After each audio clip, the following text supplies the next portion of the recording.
exploring the vast worlds of He-Man and She-Ra. Join Shawn Scavarna and Matthew Duke as they discuss the history and mystery of Eternia and Etheria, diving deep into all incarnations of Masters of the Universe. Hey, you know who's back? It's the Legends of Grayskull podcast. Now that you know, let's go. Get ready for the show. It's the Legends of Grayskull podcast.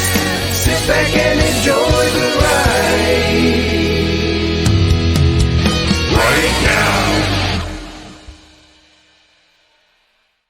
Hello, everybody, and welcome to episode 114 of Legends of Grayskull, the fan podcast where we discuss the history, the mystery, the magic, and mythology of He-Man, She-Ra, Eternia, Etheria, and Order Primus. New adventures, old adventures, Ladybird, UK annuals, comics, mini comics, anything and everything you can think of with that He-Man, She-Ra, Master Universe, Princess of Power! That Mattel logo down in the corner. I'm Matthew Duke, here again with Shawn Scavarna. Shawn, how are we doing today? I almost shoplifted and I'm proud. Jesse would be ashamed of you. Jesse would come in and smack me with the guilty stick. But yeah, I told Matt off air for our listeners. I told Matt off air today I had a lot going on, and apparently $1.60 just slipped my mind. So the heck with you, convenience store. I went back and I paid for it, so don't call the cops on me. He's trying to be cool, but I'm trying, and I failed miserably when I was 5, so I never bounced back from that ever again. How are you today, man? I'm doing fine. We made it through the revolution. We're back, just the two of us. It was a journey. Took us over a month. Yeah. That was a marathon. The episodes are 3 times as long as the actual Revolution episodes are. But that's just because we had so much good to say about it. We did, and we also had Matt Rod join us for part of that journey, which automatically puts us into 45-minute extra time allotment already because he has some ideas and he likes to throw them at us too. So yep. But not like. I remember us recording it and going, holy crap. I remember streaming this in one day and I was like, that's great.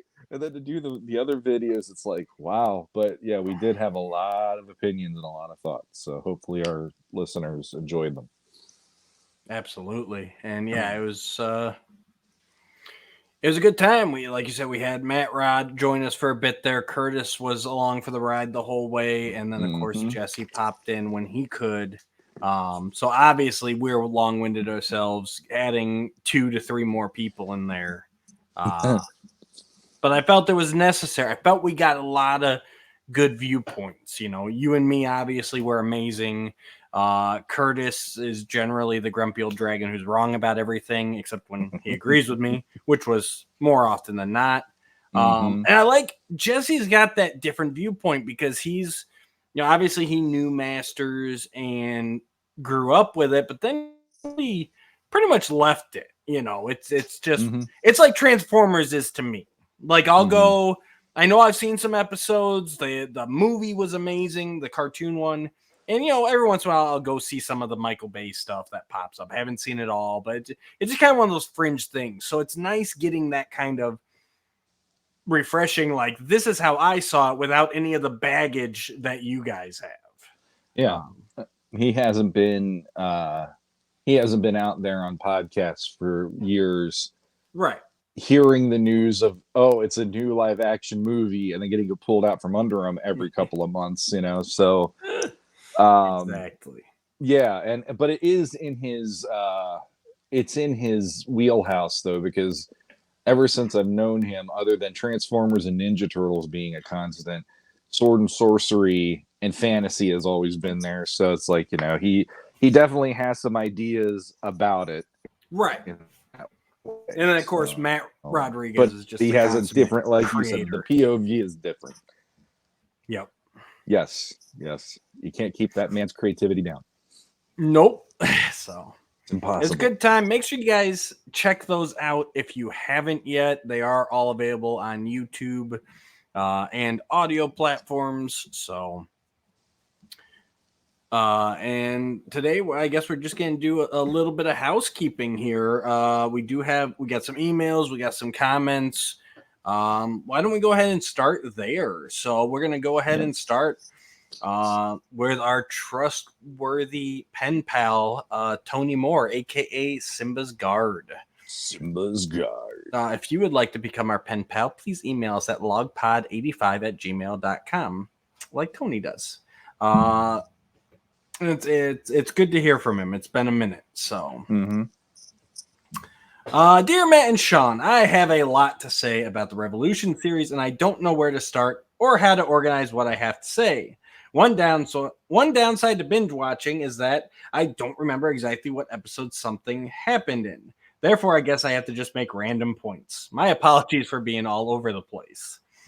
Yeah, that's why I had to stop and take notes for every episode in order to guide the guys along during our breakdowns. I think even then, some of us kind of jumped the gun a little bit on some stuff because it is definitely an epic that all flows together very nicely. And just really quick, I learned how hard it is for Matt to do that because I helped with episode 4. Yep. And I realized, wow, that's no big deal. That's like a 25-minute episode. An hour and a half later, I'm still there trying to get pause, rewind, pause, rewind. Oh shit, I was just watching. God. What happened? All right. As someone that loved the first season, I felt that they told an even better story with the 5 episodes of this season than in the 10 of the last. I did get the feeling that they might have made this season to fix several of their mistakes in the previous one, but I just don't care. They fixed what I didn't like. The only thing that kept confusing me is that every time someone said man at arms, I kept thinking they meant Duncan, but that problem is mine alone. Interestingly enough, that didn't really happen for me. Because it was so, they made a big deal about Andra being the man at arms, and Tila was supposed to become man at arms before that. Yeah, I don't know.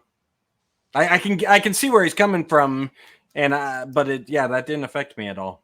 I'm gonna paraphrase a little bit here, because his email is long and we got some other stuff we gotta get to. But let's see here.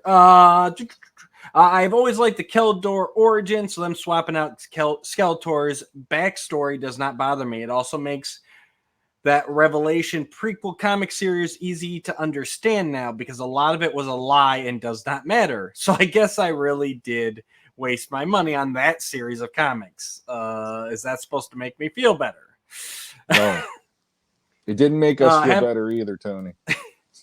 Having William Shatner and Mark Hamill play the same character sort of was a Star Trek Star Wars crossover we will never see. I was even wondering if Keldor really was legit. The Sorcerer's Spirit did remain at Castle Grayskull, giving Tila advice, if not actual training. Although she is powerless, her still being tethered to Castle might have something to do with Tila being able to leave the castle. I think my theory is at least still plausible. King Randor dying due to some other type of internal organ failure was better than having him die in battle or due to foul play. He-Man didn't have to fight the desire for revenge. Yeah, I agree. That came up during our talks too.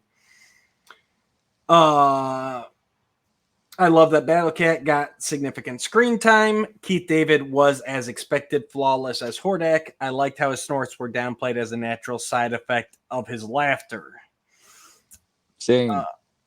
Yeah, Shawn did. Matt did not, but I love that. I was so happy not to hear him snort every line.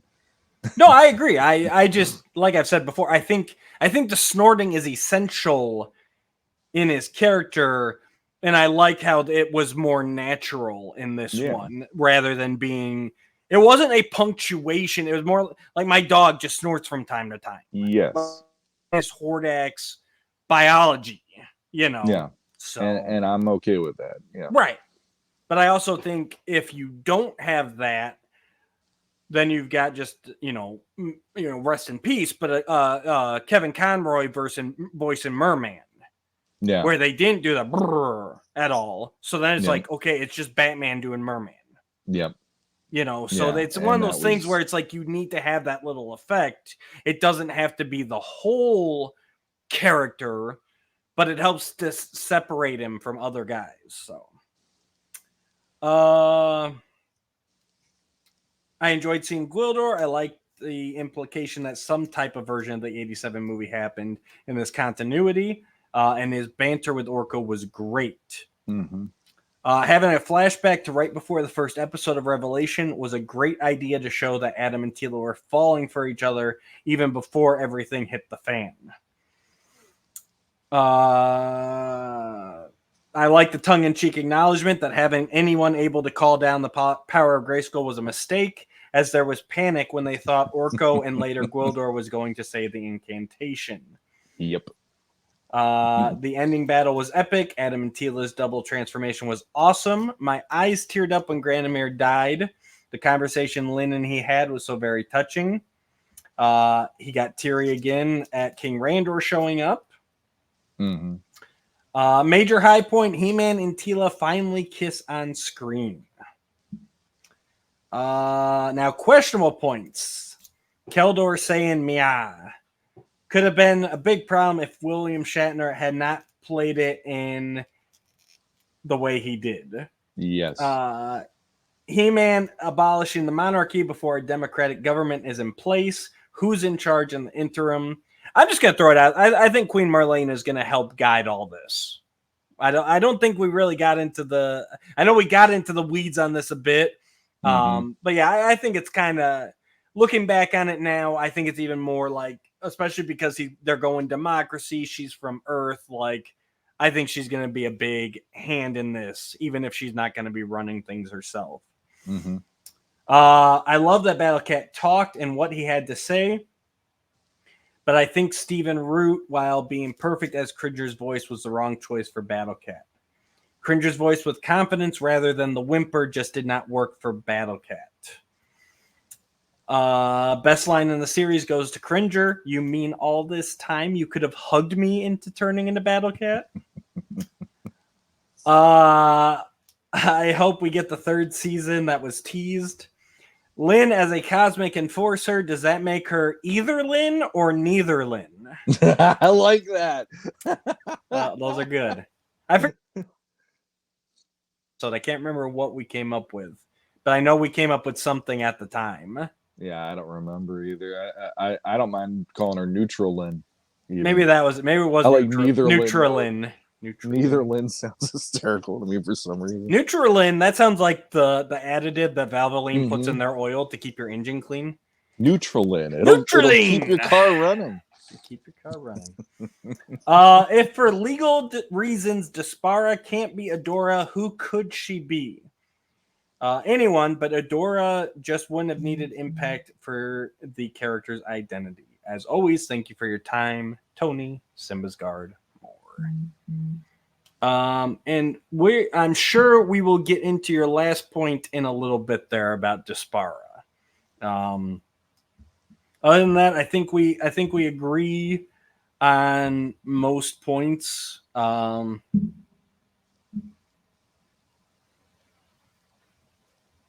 Yeah, I thought there was somewhere I wanted to go with that, but I lost it. But, like the comment about Stephen Root, that for me was probably one of the most glaring bits of the voice casting this time around, and I didn't have too many problems compared to the first, compared to Revelation. And it was just his Battlecat voice too. Like I still don't think he's perfect as Cringer, but I can accept him as Cringer. But that Battlecat scene was like, and I still think Stephen Root is capable of it. No one pushed him and been like, no, dude, you need to just give it a little bit of a growl. Like, you can still say the same stuff, but just give it a macho voice. You know what I mean? Like, that's all it needed. It's just the wrong tone. All they needed to do was just point at what he did in Dodgeball when he got really mad in Dodgeball and go, do that now that you're Battlecat. Just keep that anger and the... Exactly. That's all. It just in that little... There's a part of me though that still feels like he's not 100%. I mean, granted, with all of the positives that this sequel brought for me, it's almost like, you know, I'm really trying to find problems with that. So I can't really go and say, oh, this person would have been a better option. But last time around, we were like, okay, Sarah Michelle Gellar, sorry, thanks, but no thanks. For me, Alicia Silverstone, thanks, but no thanks. And this time around, I mean, they brought in Shatner. Shatner knocked it out of the freaking park. Absolutely. And, you know, for him being in his 90s and pulling what he did in this off. And that's not to say you can't do that, but it like he felt ageless in this, which was amazing to me. But yeah, like for me, it'll always MVPs of this show. For me, will always end up being Griffin Newman and Chris Wood, and this time around, I'd say Melissa Benoist is also one of the main ones too, since she was so freaking good as Tila. Well, I guess that's what I'm trying to say about Stephen Root. Like at the end of Revelation, I'm sitting here going, man, we need to find somebody better for Tila. And I'm not at that point with Stephen Root. Like I didn't like his Battle Cat, but he's not taking me out of the show. And the flashback scene that, you know, Tony brought up, like that even accentuated it. That like, you know, man, if we just had Melissa back then, I don't know, like how much different would it have been? If we could do the change.org thing like you were talking about, I would sign that, because I genuinely feel like it will change the dynamic of that first season if they could have done that. Because I did enjoy the Supergirl series. I think it kind of went downhill as it went on, but that was writing. That wasn't Melissa's fault. But definitely that first season of Supergirl is like one of the best superhero TV shows I've ever seen. So like I look at that her playing Kara, you know, dealing with what am I? My younger cousin has grown into Superman. I can't, you know what I mean? Like that whole uncertainty of who am I with this famous cousin and everything else. And it's like that uncertainty that she brought to the character in season 1 of Supergirl. Imagine taking that same kind of seriousness and earnestness into Tila discovering her destiny, and well, what does this mean for me? Where am I? I've lost. Like, I really think that she could do some amazing stuff with that. It's already there. I just, I know we're becoming the bash Sarah Michelle Gellar show, but like, the longer it goes on and the more I see what someone else can do with the character, it just it's proving it to me that I'm not just, because at first I was like, maybe it's just me, maybe she's just not doing it for me personally, but it's like, no, the farther we go with this as things improve, it's like, no, that was a really big part of it, because Tila was a big part of Revelation. For Sarah Michelle to just literally be reading lines, you know, it just it hurt it. It really did. And honestly, her voice coming out of that body in that show for me was so odd. It like, on top of that, it just felt I don't want to say unnatural, but it just felt like, no, there was something missing there. Like her voice sounds like it's coming out of a you know, like a petite woman. To me, and then maybe that's because I've seen her in shows, seen her in movies or whatever, but it always feels like she's this petite woman who there's a certain vibe she pulls off by having that voice, and a certain, you know, that's her, the way that what she brings to the table. And it only pushed that character into more of that people weren't enjoying her and feeling she felt off anyway. And then all of the controversy around whatever BS you want to talk about. It's like, it was a no-win situation. The fact that they brought in Melissa is just like, thank you. And hopefully if they go whatever the new R word of the third option might be. Hopefully she is along for the ride, just like Griffin and Chris, and hopefully Mark Hamill too. So. Yeah, absolutely.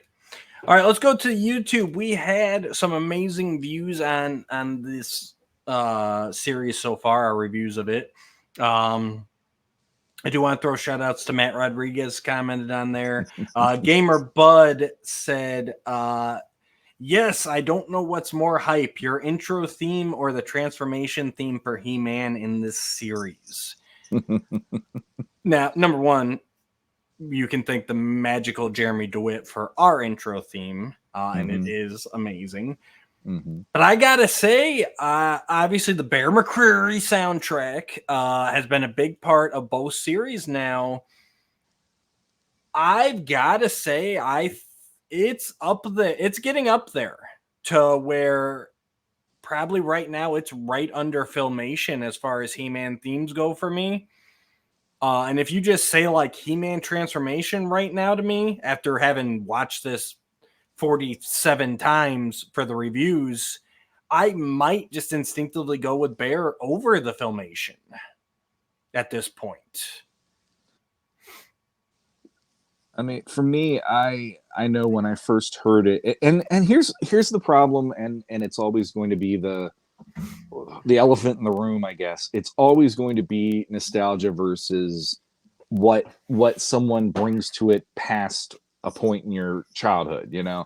And there's always going to be a little bit of an uphill battle, but when I first watched Revelation, even, and you have that start off with the Mattel Studios presents coming out of the bricks, the red bricks and the red boulders, and you hear boom, boom, boom, boom, and it's like, this feels like fucking Conan. Sorry, people, but it feels like Conan. Like it felt like how I wanted it to feel as a kid before I knew what Filmation was going to do with it.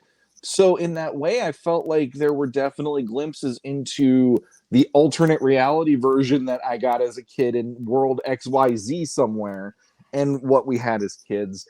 And I enjoy the fact that it feels heroic, but it also feels majestic and epic all at the same time. Filmation, as much as I love that, and you know, I always loved the theme from Filmation, I always felt like it was a Superman kind of a theme. And it was more of a superhero-esque show because it was more about superpowers and all that. This felt like it was legit sword and fantasy, sword and sorcery. And it's like the minute you hear the drums start kicking in, it's like, I feel like I'm on Battle Cat about to go into battle. Like you instinctively have that feeling. And I couldn't ask for anything better out of that theme. I love what he brought to this series, both series. I completely agree that, and that's what I'm saying, that when that new He-Man theme kicks in, it gives me the same feeling that the Filmation He-Man theme get like, okay, here we go. Yeah, we're good now. We're off. Let's do this. You know, and I do like the Mike Young as well, and the New Adventures has its own flair, but I feel like obviously nothing I think is ever going to top that Filmation theme, just because it's so tied into my DNA. Yeah. But yeah, this Bear McCreary score really comes close. It feels the most He-Man of all the series since Filmation. And it's one of those things, it goes to show, we say it all the time, like, I don't need Diamond Ray of Disappearance done, you know, by Powerhouse. I don't need Time Trouble redone by Dark, like, you know, push it to somewhere new. And this is the same thing. I don't need the Filmation soundtrack redone. You're not going to be able to do it. Like, it's going to come off, you know, poorly. Yeah.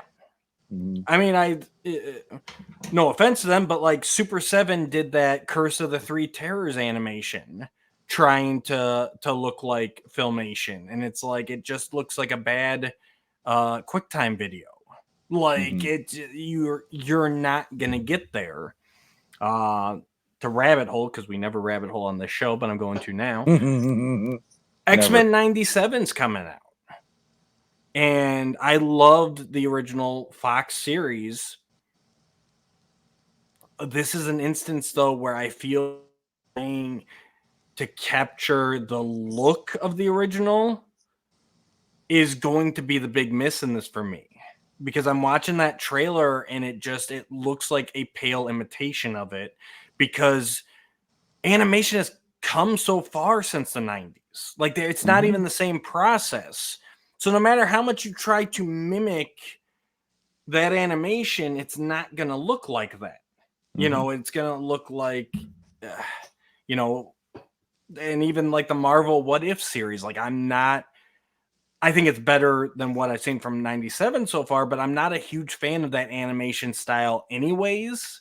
And now that animation style is trying to mimic the original X-Men style, it's like just a copy of a copy, and it's just, I don't know. I'm just, maybe the story will blow me away, but like, so I'm just looking at this and I'm like, it looks like bootleg X-Men.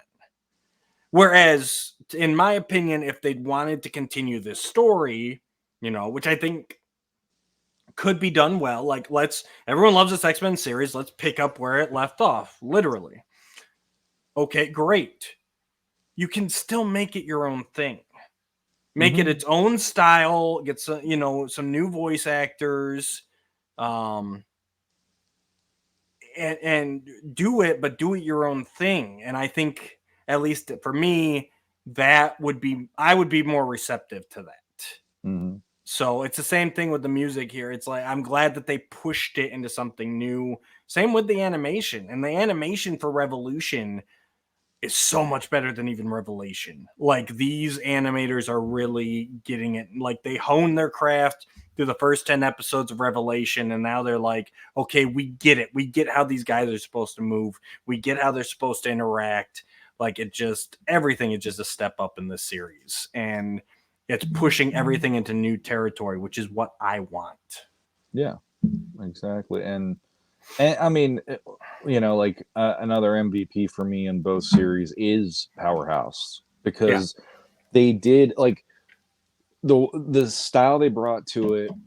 For me, I like, one of the best parts for me had to be the fact that they somehow managed to translate He-Man's hair and make it look rugged and workable. You know, like, with Filmation, we always had the Prince Valiant cut, which for me, I never personally liked that. So to see the upgrades that they did, the tweaking that they did for characters to update them and not have it just be, let's keep it within every visual aesthetic we've ever seen, it helped a ton.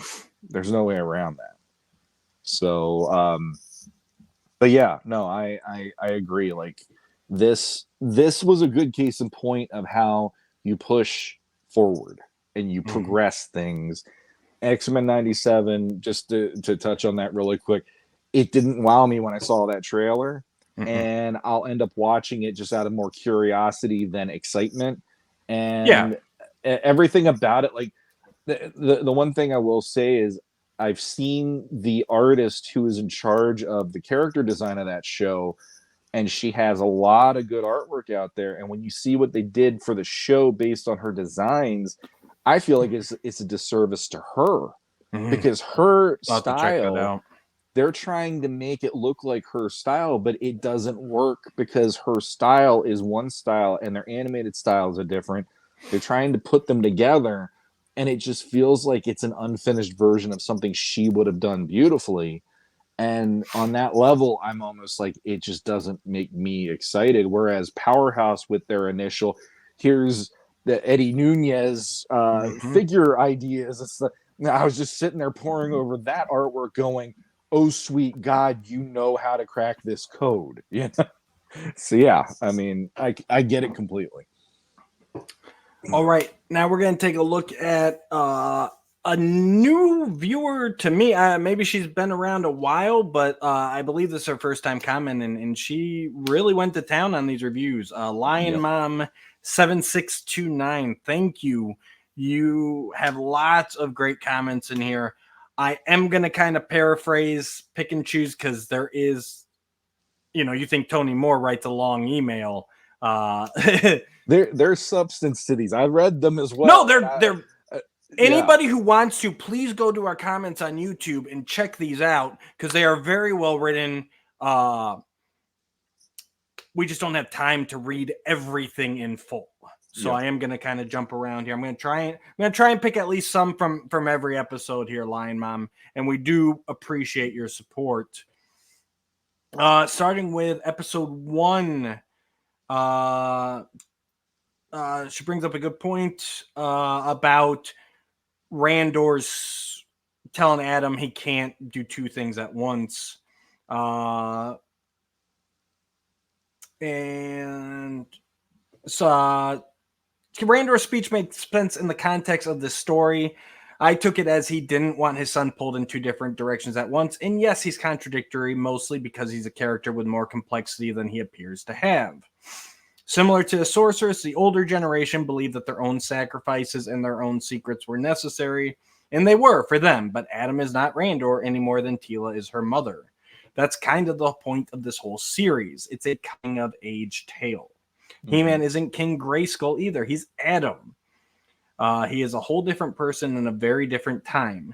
I like that they took the best concept from Netflix She-Ra, that destiny is not the strict path where these younger people's lives and futures are already decided for them. What would be the point if it were? Yeah, that's a great point, and that is one of the things that kept me coming back to the She-Ra series on Netflix. Like the idea that you can make your own destiny, and I think we completely agreed with most of that in our review. Like, you know, that's just our parents thinking they always know what's best for us, and while they always have our best intentions at heart, you know, no one truly knows what's best for you but yourself. Mm-hmm. From episode 2, I think I like this. I really like that they kept the reasoning for Keldor not being an heir to him being the bastard son of a king, and the Guard to simply being another kingdom they don't have a good political relationship with. Of all the things I appreciate about the Eternity War, I really found the whole fantasy racism plot within the Guard problematic. Is too serious of a subject to throw around for fantasy entertainment. There are ways to make a statement about serious subjects in this genre, but the whole storyline of the Anwat Guard people being an underclass sends some very weird mixed up messages. And I feel exactly the same way. Like, you can't just be like this whole... It's too heavy. It's too heavy for the type of genre that this is. That everything on Eternia is good except for this class of people that we subjugate. And I agree. I like that they made it more the two kingdoms are at odds with each other. There are some great ideas from the Eternity War in related DC comics, and I'm glad this series had the wherewithal to keep the good ideas and ditch some of the ones that are just icky. Completely agree there as well. It you know, like I may have even brought it up in the review now that I was about to say it, but like Kirkman did with Invincible when he went to make the TV series and he looked back at the comics is like, we can tweak some of this and make it better. I like that they kept the theme of the Eternity War while, like you said, trimming some of the fat, you know, kind of thinking out some of the ideas a little bit better.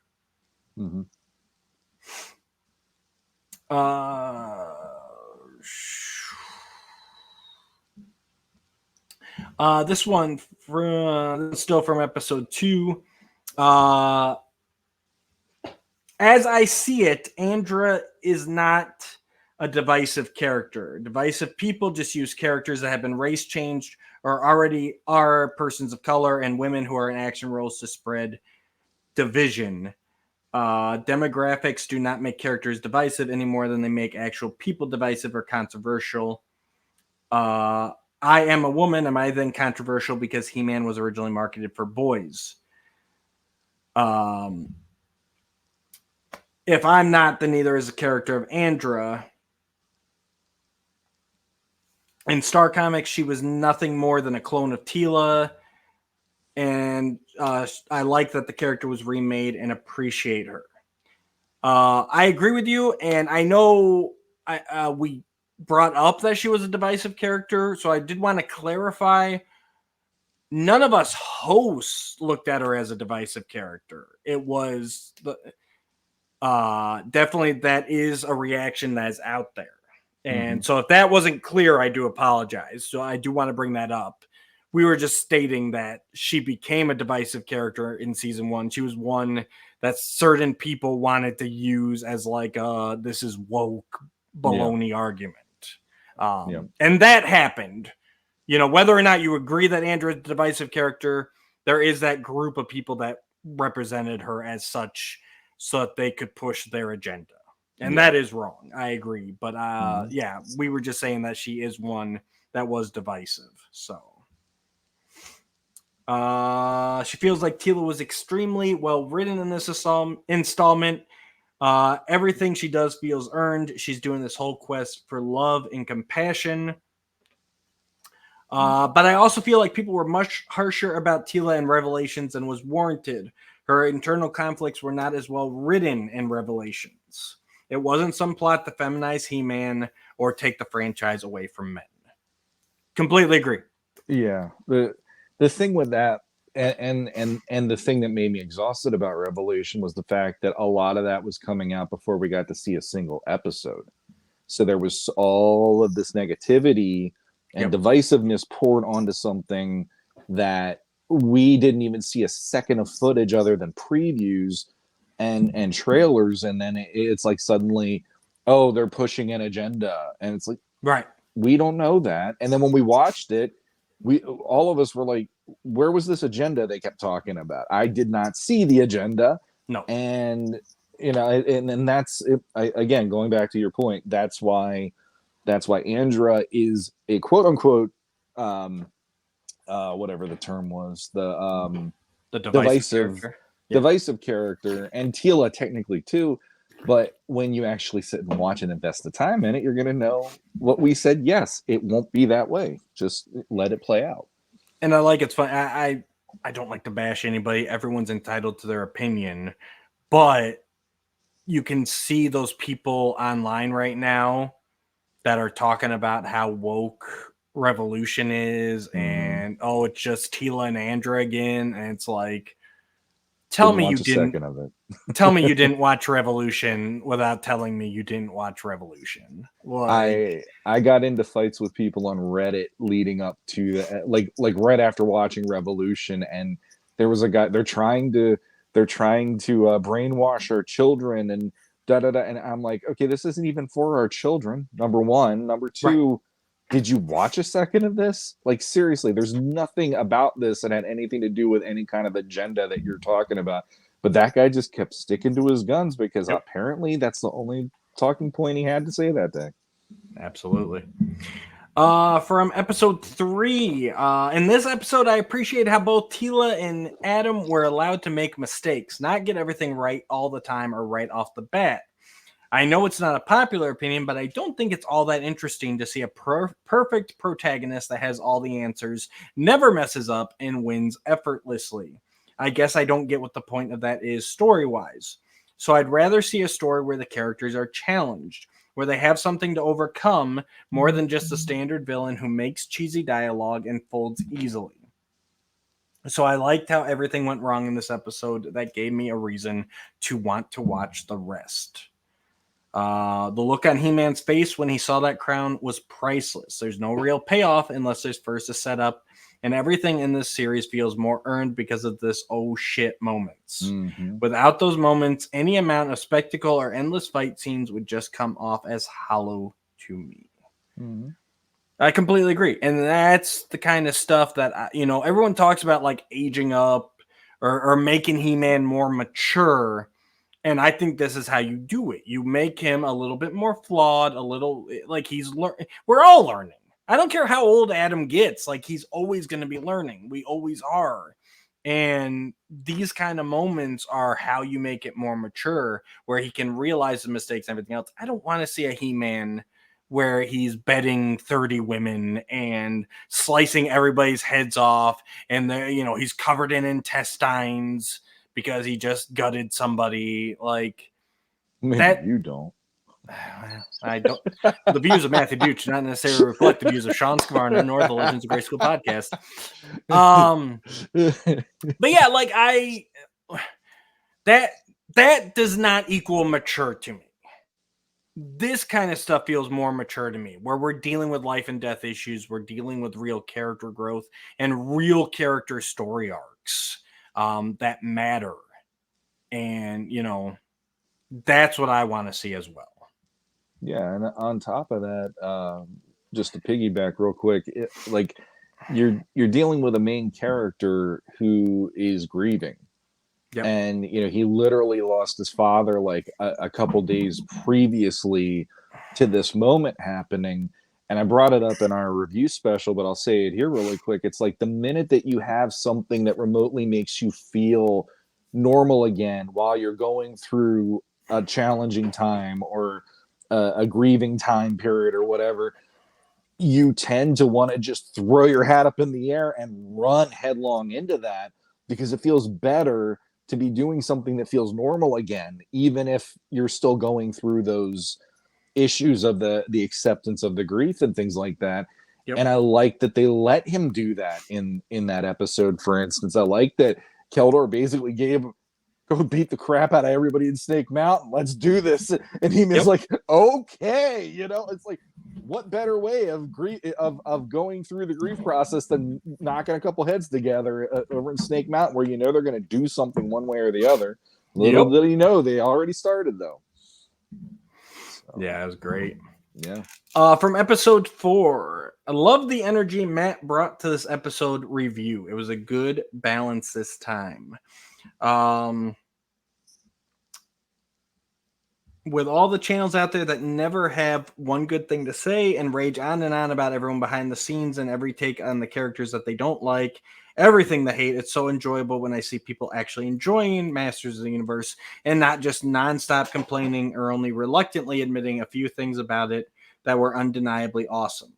I mean, we got so much from Revolution, Gwildor and Orko, snarky anti-hero Lynn, Keldor, Captain Kirk, and Luke Skywalker playing the same character, Adora's abduction straight out of Secret of the Sword, Grandmere, Queen Marlena, and the younger characters stepping into new roles in the universe, moving the story forward instead of continuing to tread the same ground as Masters has been doing for decades. This is the first time I've watched Masters in a long time and was truly excited for action figures instead of being cynical when potential figures are introduced. And they need to do a 3-pack of Teela, a Grayskull-sized Grandmere, and a He-Man and Teela, but I won't spoil that one by saying any more. Completely agree. And for me, and I've said it for a long time, if you're new to the channel, maybe you haven't heard me say it, but you probably have, I would give all of my figures up if it meant I could continuously get good, enjoyable stories from Masters. Like, for me, the lore and the comics, TV show, like, that's where my mind is first. The toys are icing on the cake. But yeah, there were a lot of great designs in this series that deserves action figures. And I'm right there with you. Normally, I could give a crud whether we get figures of everything or not. But that He-Man and Teela, that needs to be a figure. Figures. The only other thing I would say is also battle armor, because not as a figure, but what the things that they did battle armor the figure. things that she's saying she thought were great about it. Gotcha. I love the fact we find, like, I mean, hell, this series, as in Revolution, brought us, okay, we have the classic version of He-Man, but then we get battle armor He-Man halfway through, and then we get the whatever they're calling that version at the end. What is it, like heroic He-Man or whatever, I think, or something like that? I haven't seen an official name yet. Some people have said King He-Man, King Adam, He-Man, Fabio He-Man because of the hair or whatever. I mean, I don't know, whatever they're calling him. It's like I that for me was a treat to go. Yeah. We've had so many, and granted, 2000X did that as well, so I can't really say it's the first time they ever did it, because they did have ice armor. They had the samurai armor on for the Anwar episode, but for one that I always wanted, the battle armor was so great in this case, and just in general, I mean, I ever since I've been on Masters podcasts through either ours, Council, the first one, whatever, I was always the one going, I want to just see something that isn't the same old every freaking time we do this. And 2000X was the closest we ever got to them finally edging out of that. And we had it canceled, unfortunately. And here it's like they're doing it and they're loud and proud about it. And I couldn't be happier that that is what's happening. The only thing that I would give all of your action figures for more stories, by the way. I will say that. I will give all of Matt's figures too. He would. But in a heartbeat. So the one thing that I'll say is my caveat on those figures, and I know it won't happen, so it's automatically going to just bum me out. But my God, how much would I love to see the Horsemen working on Masters again, making figures for this series. Absolutely won't happen.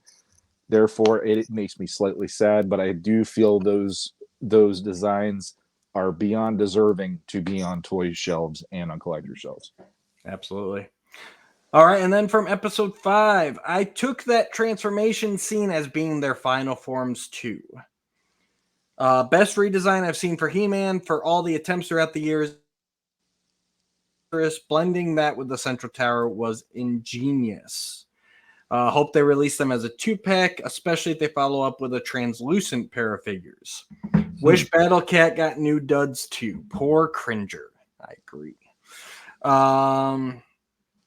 I agree that Kevin Smith and the whole team at Netflix paid attention to the worthwhile criticism of Revelation and dismissed the culture war nonsense. I know they already had a whole trilogy worked out, and I think the main story beats were part of that. But some of the other touches were a response to the genuine fan responses to Revelation. Revelation did set up this season very well, though I think like a lot of the series, it just took them some time to find their footing and tell the story they wanted to tell in a way that would resonate with fans.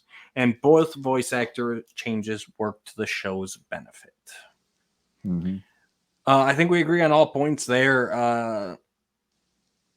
I completely agree. The main beats were already there. They definitely tweaked some stuff, but overall, not much. I think the biggest thing that helps this series is the fact that we have Revelation.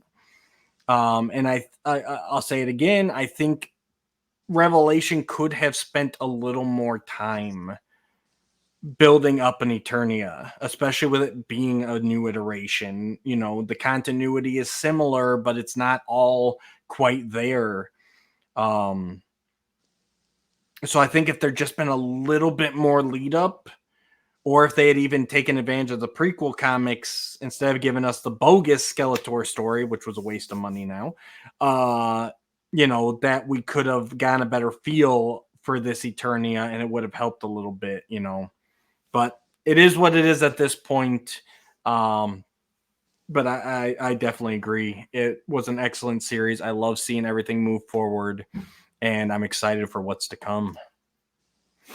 So the best way I can describe my opinions on both, Revelation is for me the equivalent of George Lucas having all the CGI technology to make the prequels, and he had unlimited amount of this and that and all that stuff, and they had 10 whole episodes to tell his stories, so it can go in all these crazy places and do these crazy things that at the end of the day fans were like, did you need to do those things necessarily?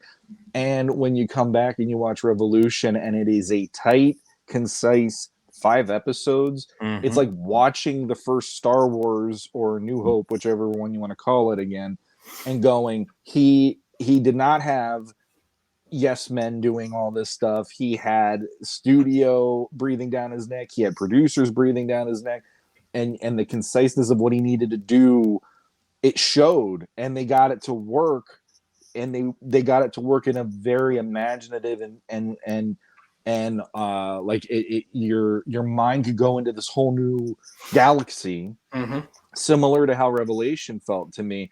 I never watched Revelation. I never watched Revelation going, my God, I feel like I'm home again. But Revolution, after finishing that, I'm like, I need to go back to Eternia one more time at least, because this is what it was meant to be for me, versus 10 episodes where I just sat there going, and now Beastman's dead, and now Fisto's dead, and now Clamchamp's dead, and just having this whole roster. It was like watching Transformers the movie as a 7-year-old in 1986 going, holy crap, that's Wheeljack, holy crap, Thundercracker, Prime, and just like sitting there with my whole scroll of these are all the characters that we are now never going to see again one way or the other. So and really at the end of the day,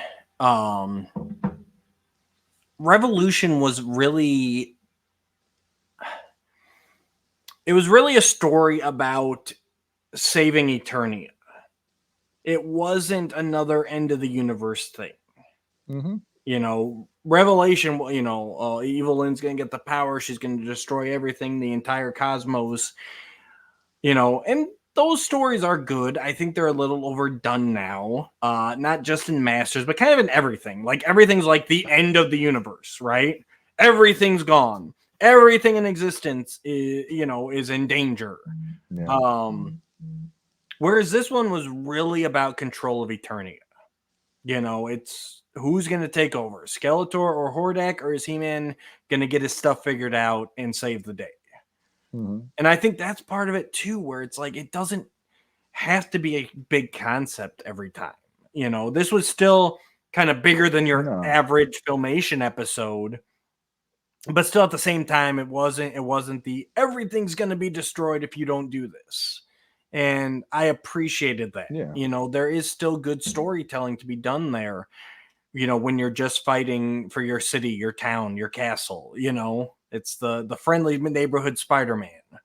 Well, and that was the thing.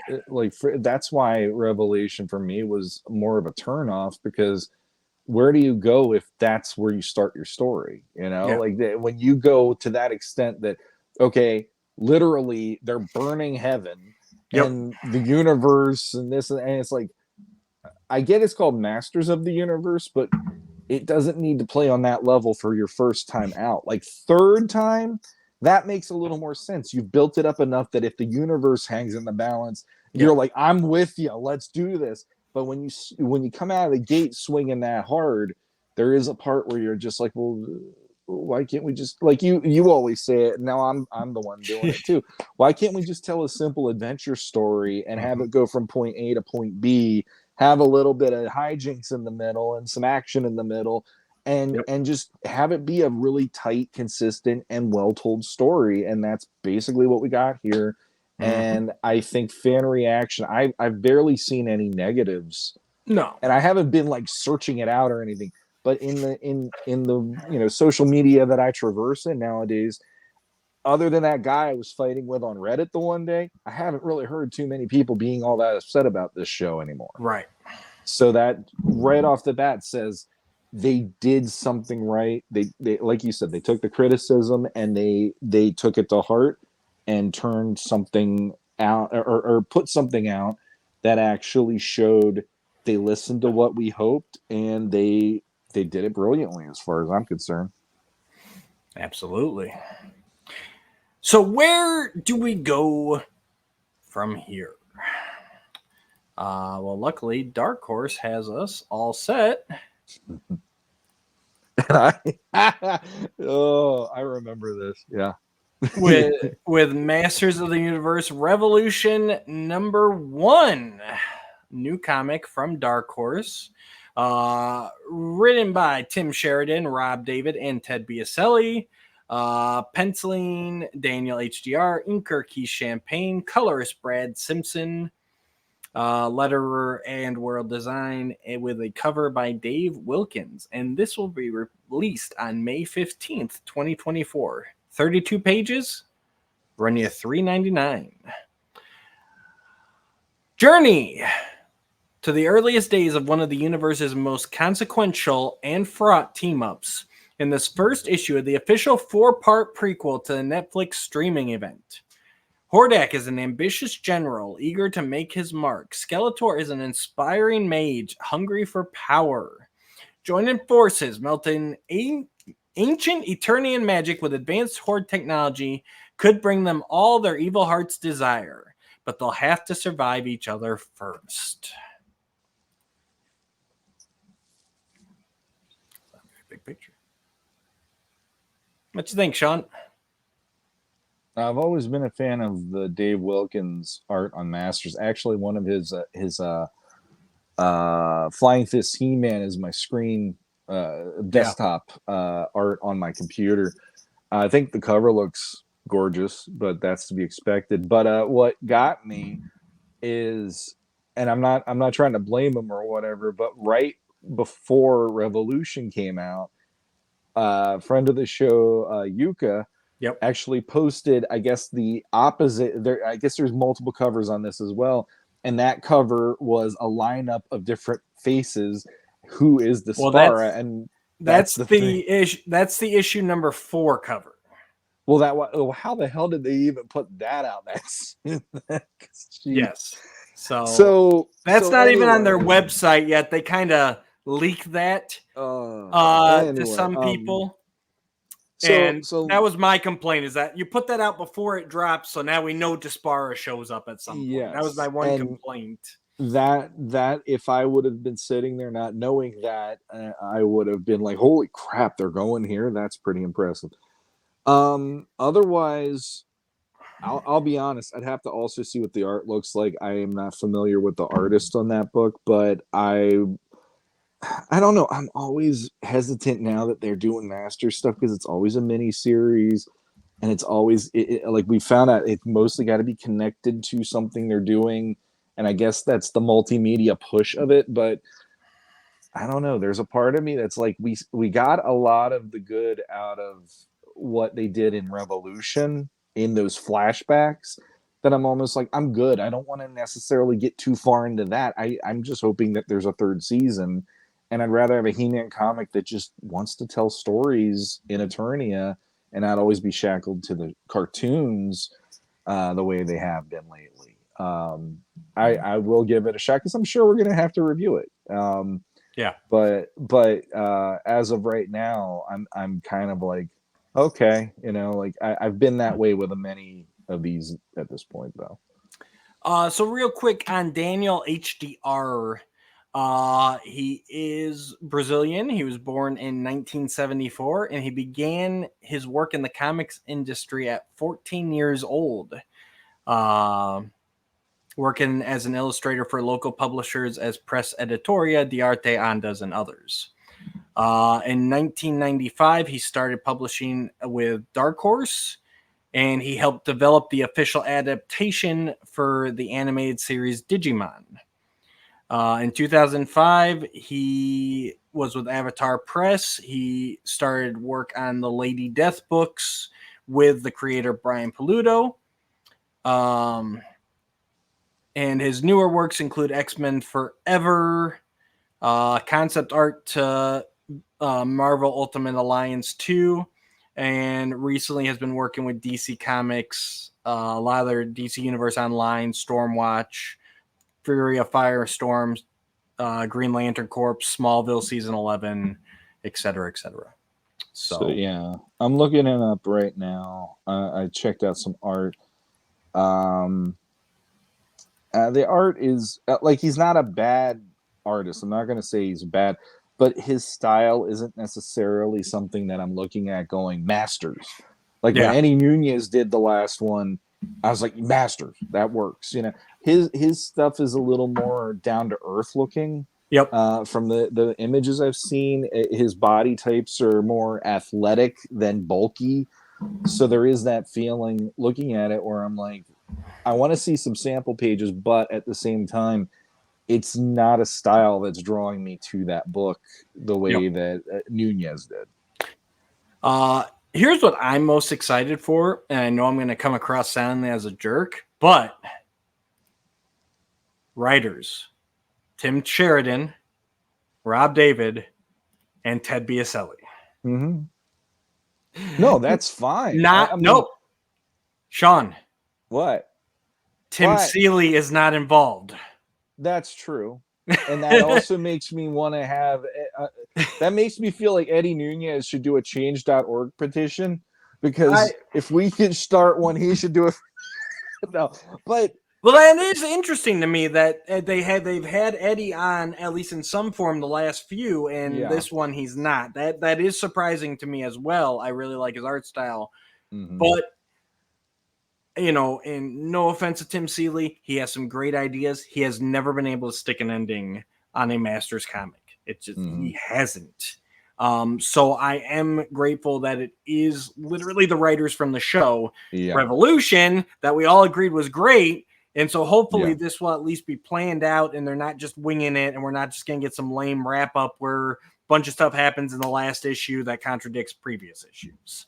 You know, it's like, I have faith that this will at least be planned out, and it's an era that I want to see. You know, the flashbacks we got in Revolution of, you know, Hordak and Keldor / Skeletor, it's like, okay, that's so they're going to expand on that moment after he takes the Havoc staff up until, I'm assuming, the abduction, you know, and then wrapping up with issue 4, who is Despara. I'm like, if you're going to do a prequel, that is a really solid window of time that was hinted at in the series to flesh out. Like, I support this. And it can't be more than a miniseries because it is going to this window of time. Yeah. While I would love to just see an ongoing, you know, that just not in the plans for what they have. Yeah. And I mean, it, you know, to put a nice side on it, it's like, it is still cool to go, wow, there's still Masters comics coming in the pipeline versus how long there wasn't anything up until Revelation was touted, and then it's like, oh, now we have stories again and all this stuff. So in that level, it's like, okay, that's cool. And like you said, the writers, I'm good with that, because at least they prove they can pull this off by doing the show, you know. And it's like, Tim Seeley, oh my god. Anyway. Oh, Tim. Last thing I will throw out there,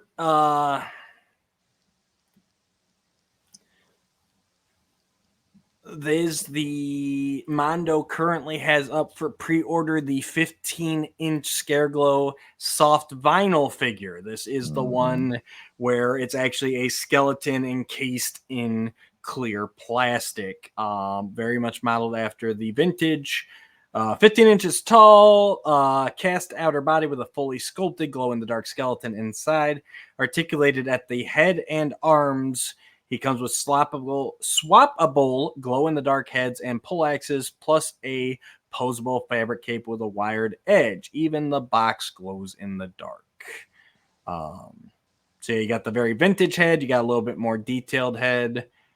No idea why he has 2 pull axes. They look the same in that picture. 1 week timed edition. It started on February 27th. It will close on Tuesday, March 5th at noon Central Time. Monday, March 4th at 8 p.m. Eastern. They will be taking an in-depth look at it on their YouTube channel. So check that out if you're interested. There it is next to a vintage Scareglow. $265. Okay, I guess one of them is white, like the Castle Grayskull. The ones glow in the dark.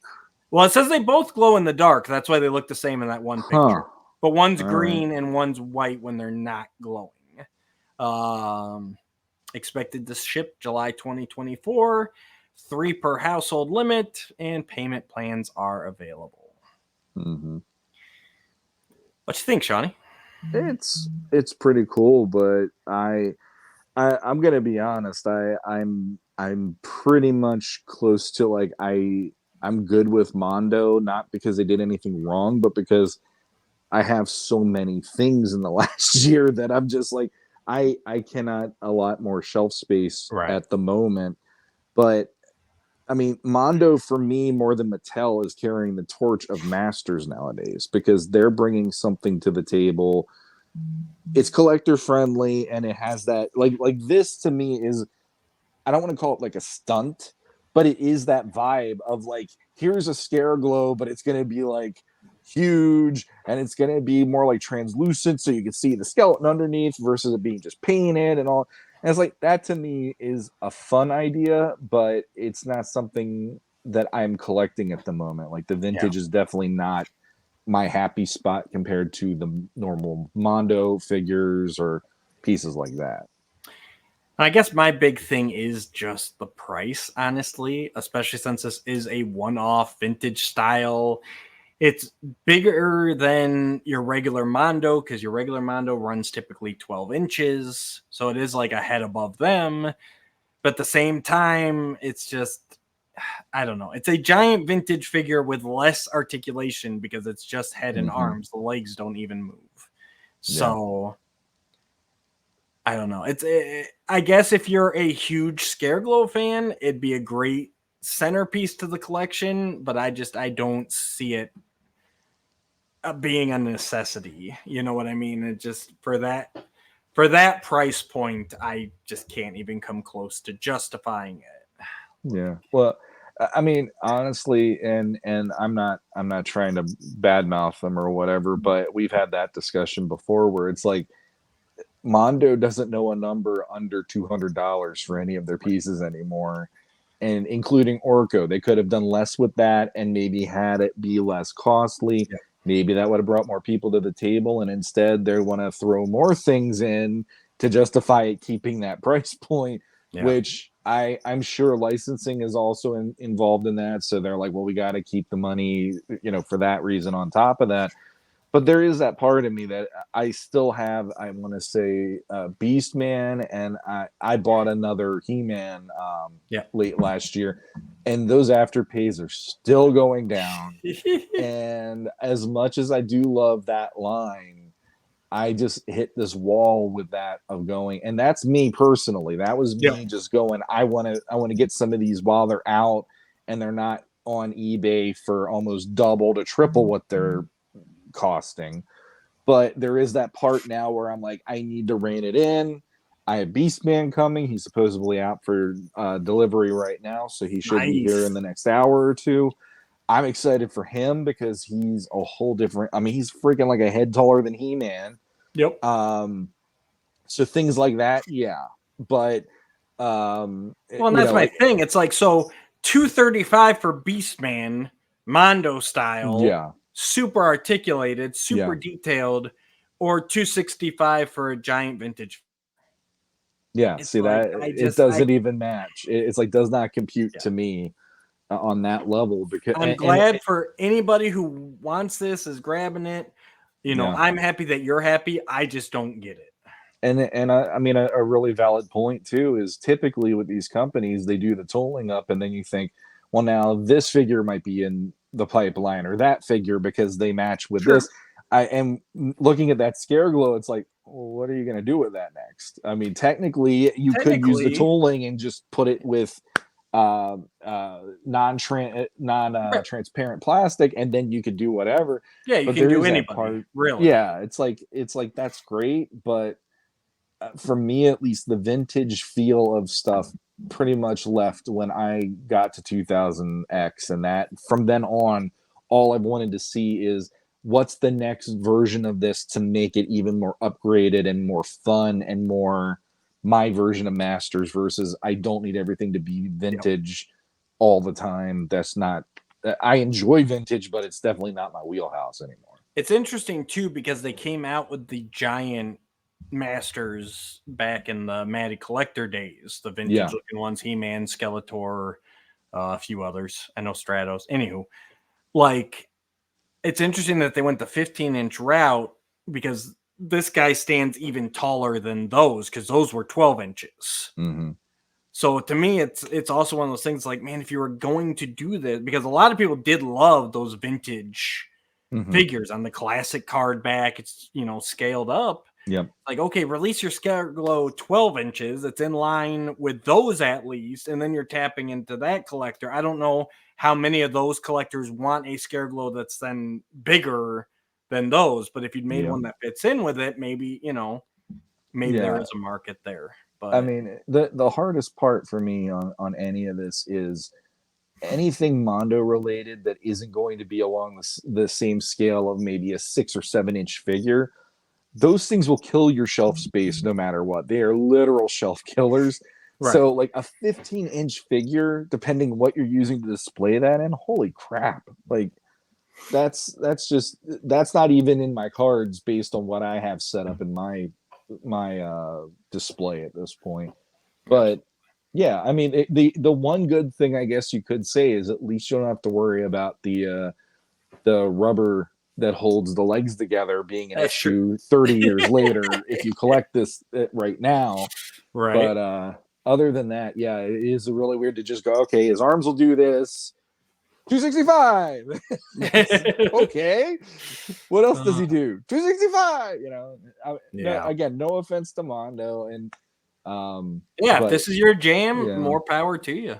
I mean, Super 7 has their jam with all the let's get all of these rock, metal bands and stuff and make figures out of them and all that lately. It's like, not my thing, but hey, apparently it's out there. So there you go. Yep. I hope everyone that wants it is able to get it. Just not for me. It is a great time though right now. All the stuff that's available, comics, toys, so many lines. We are in the golden age of Masters of the Universe. And I truly feel that. So now if Mondo put out 7-inch figures, I'd be so doomed. I'm telling you, you keep sleeping on Masterverse. They're a lot better than you think they are. So I still can't get past that plastic on those figures. They always look like they're waxy to me. It drives me crazy. I don't know.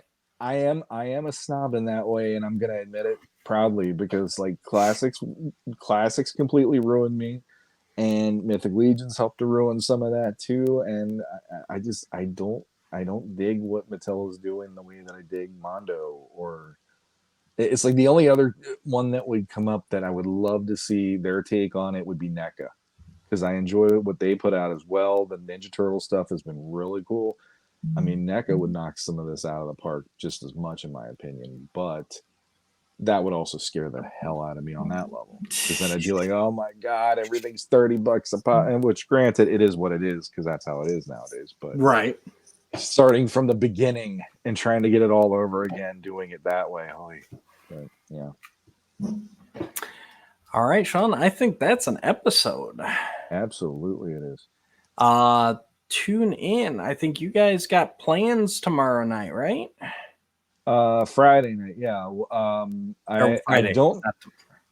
don't know what the plan is. We're still figuring that out, but yeah, join us on Off World at 9:00 Eastern time. I think I'm just saying, I know you got a Beast Man out for delivery. I know Curtis is currently handling his beast from the picture he's been sending me. So, yes. But he also got Beast Man in too. Yeah, that too. So you might take a look at that, I assume.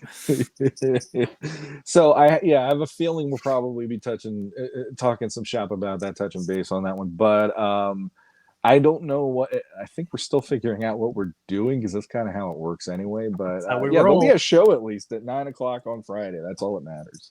Nice. There you go. All right. We appreciate you all watching, listening. Do us a favor, and whatever audio platform you're on, hit the stars, horseshoes, diamonds, clovers, blue moons, whatever they've got. Rank us up there. Write a review. Shawn hasn't gotten to read a review in a while. So the last one was from last year, and it was from Curtis. Yeah. That's Help me. We don't want to end. We don't want to end on Curtis. So. We don't want to end on Curtis. If you're on the YouTube, please hit those buttons down below. It really helps us. The like, share, subscribe. We do appreciate it. Leave a comment. It will probably be read on the show. Thanks to everyone, especially Lion Mom, who commented already. Thanks to Tony Moore. Again, you can email us as well, logpod85@gmail.com. Yep. And until next time, keep watching Revolution. We need a season 3. Oh, come on.